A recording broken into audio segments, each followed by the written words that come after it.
এত মজাদার আর লোভনীয় ইয়াম্মি এই ছোটো মাছের চচ্চড়ি রেসিপিটা কিভাবে রান্না করেছি আপনারা আমার ফুল ভিডিওর সাথে থাকলে দেখতে পারবেন।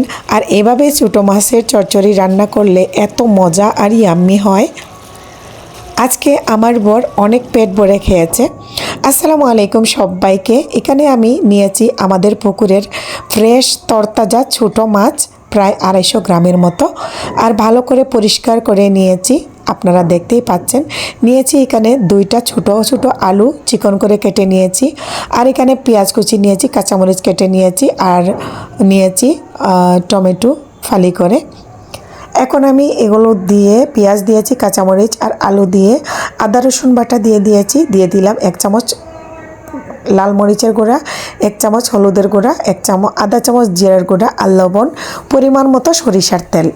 এই রান্নাটা সরিষার তেলটুকু একটু পরিমাণের বেশি দিতে হয়, অন্যান্য রান্নার স্বাদটুকু বাড়াবার জন্য একটু বেশি তেল দেওয়া লাগে।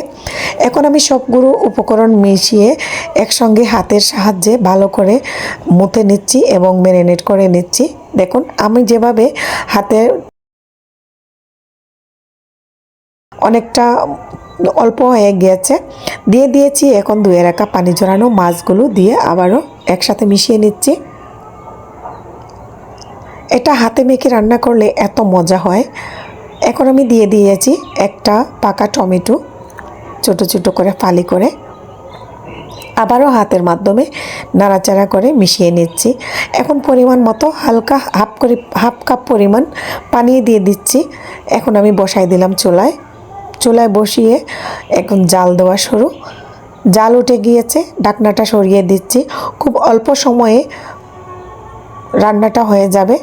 একটু নাড়াচাড়া করে দিয়েছি, আর এখানে কোনো নাড়াচাড়া করব না।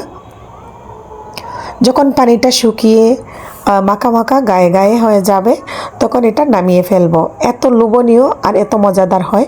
এর মধ্যে আমি লবণের পরিমাণটুকু ঠিক আছে কিনা একটু দেখে নিচ্ছি। দেখুন আপনারা কালারটা কত সুন্দর হয়েছে। এখানে আমি কোনো ফিল্টার ইউজ করিনি, যেমন করে রান্না করেছিলাম আমি সেভাবেই এটা আপনাদেরকে দেখাবার চেষ্টা করেছি। আশা করছি ভিডিওটি ভালো লাগবে। যদি ভিডিওটি ভালো লাগে আপনারা আপনাদের ফ্যামিলি অ্যান্ড ফ্রেন্ডসদের সাথে শেয়ার করে দিতে পারেন। আর আমার পেজটিকে আপনারা একটা লাইক দিয়ে কমেন্ট করে ফলো দিয়ে রাখবেন, তাহলে আমি অন্যান্য ভিডিও ছাড়ার সাথে সাথে আপনাদের কাছে নোটিফিকেশন চলে যাবে। আপনারা আমার সম্পূর্ণ সবগুলো ভিডিও দেখতে পারবেন। সবাই ভালো থাকবেন, সুস্থ থাকবেন। এখানে আজকের মতো বিদায় নিয়ে নিচ্ছি। আল্লাহ হাফেজ। আসসালামু আলাইকুম ওয়া রাহমাতুল্লাহি ওয়া বারাকাতুহু।